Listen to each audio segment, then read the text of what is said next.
தமிழக வெற்றி கழகத்தினுடைய தலைவர் விஜய் அவர்களுடைய மக்கள் சந்திப்பு பிரச்சார பயணம் கரூரில் நடைபெற்ற பொழுது சுமார் 40 பேர்கள் காவல்துறையினுடைய குளறுபடியால் மற்றும் திராவிட முன்னேற்ற கழகத்தினுடைய சில முக்கியமான மாவட்ட செயலாளர்களால் கட்சியினுடைய நிர்வாகிகளால் ஒரு குழப்பம் ஏற்பட்டு அதன் விளைவாக இறந்திருக்கிறார்கள் என்று இன்றைக்கு தவாகவுடைய தரப்பில் நாங்கள் செய்திருக்கக்கூடிய மனுவிலே குறிப்பிட்டுள்ளோம். ஆகவே இந்த மாநில அரசு அதை விசாரிக்கக்கூடாது, சிபிஐயிடம் இந்த வழக்கினுடைய அனைத்து விசாரணையையும் ஒப்படைக்க வேண்டும் என்று கூறி இன்றைக்கு நாங்கள் நீதிமன்றத்திலே நாங்கள் வழக்கை தாக்கல் செய்திருக்கிறோம். இந்த வழக்கு இன்றைக்கு விசாரணைக்கு வரும்.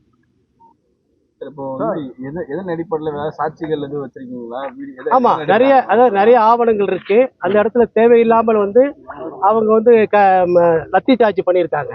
அதே மாதிரி கரண்ட் கட் பண்ணியிருக்காங்க.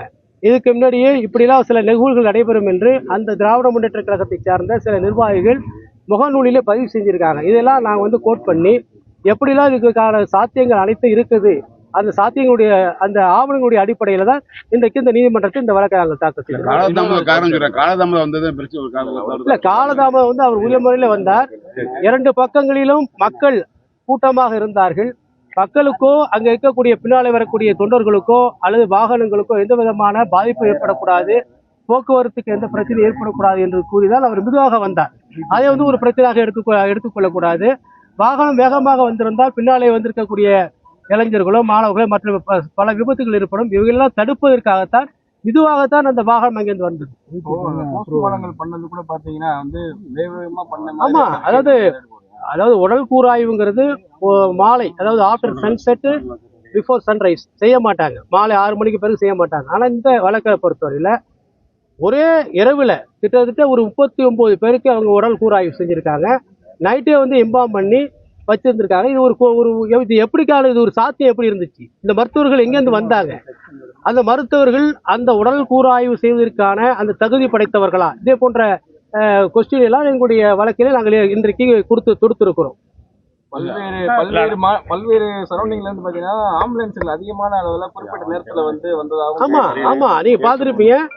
அந்த எதுக்காக எங்கேருந்து வருது அந்த ஆம்புலன்ஸ், எதுக்காக அந்த இடத்துல திரும்புது, இதே போன்ற நிறைய சந்தேகங்கள் இருக்கு. இதையும் எங்களுடைய மனுவிலே குறிப்பிட்டுள்ளோம். வழக்கு போட்டது எப்ப சார்?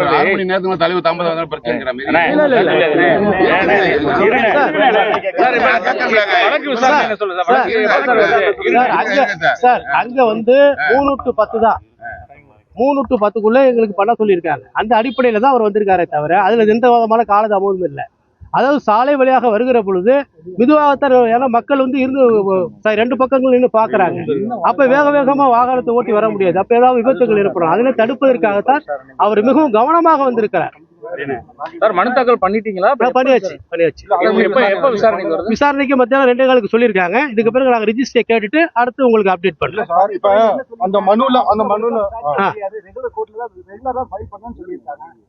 இல்ல, எங்களுக்கு இதுவரை அது மாதிரி தகவல் எதுவும் வரல சார். இல்ல, நாங்க நேற்று நாங்க சென்னை அமர்வு நீதி அரசர்கிட்ட நாங்க நேற்று ரெப்ரசன்ட் பண்ணோம். அவங்க இன்னைக்கு எங்களுக்கு அனுமதி கொடுத்துருந்தாங்க, இன்னைக்கு பண்ணுங்கன்னு. இதுக்கு பிறகு உள்ள போயிட்டு என்னங்கறத ஃபர்தரா டெவலப்மெண்ட் கேட்டு உங்களுக்கு திருப்பி சொல்றேன். இல்ல, அதுதான் நிறைய பாயிண்ட்ஸ் சொல்லியிருக்கோம். முக்கியமா ஒரு கான்ஸ்பிரசி இருக்கு. இந்த இதை தமிழக வெற்றி கழகத்துக்கு எதிராகவும் தலைவர் விஜய் அவர்களுடைய பரப்புரைக்கு எதிராகவும் ஒரு கான்ஸ்பிரசி இருக்கு அப்படிங்கறத நாங்க ஹைலைட் பண்ணியிருக்கோம். அது ஃபுல்லா படிங்க உங்களுக்கு. அதான் எல்லாருக்குமே நான் ஷேர் பண்ணியிருக்கோம். அந்த அஃபிடவிட் ஏடிஜிபி 500 காவலர்கள் பாதுகாப்பு பணியில் இருந்தாங்கன்றத சொல்லிட்டாங்க. அது அண்ணாமலை கூட அதை மறுப்பு தெரிவித்து பேசி இல்ல, 500 பாதுகாப்பு கிடையாது. இன்னைக்கு காலைல டேவிட்சன் ஆசீர்வாதம் அவர் அடிஷனல் டிஜிபி அவங்க சொல்லியிருக்காங்க பாருங்க. 117 137 காவலர்கள் தான் பணியில் அமர்த்தப்பட்டார்கள் சொல்லியிருக்காங்க. 500ங்கிறது போய், ஏன்னா ஏடிஜிபியே சொல்லியிருக்காரு. போயிட்டு உள்ள போயிட்டு வரேன்.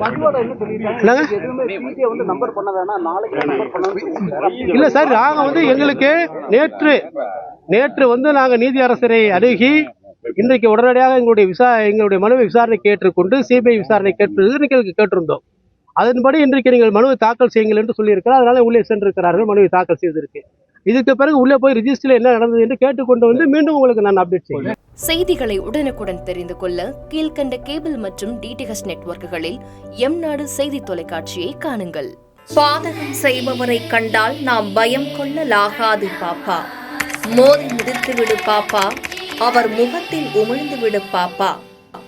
அண்மை செய்திகளை உடனுக்குடன் தெரிந்து கொள்ள இணைந்திருங்கள் எம்நாடு தொலைக்காட்சியுடன்.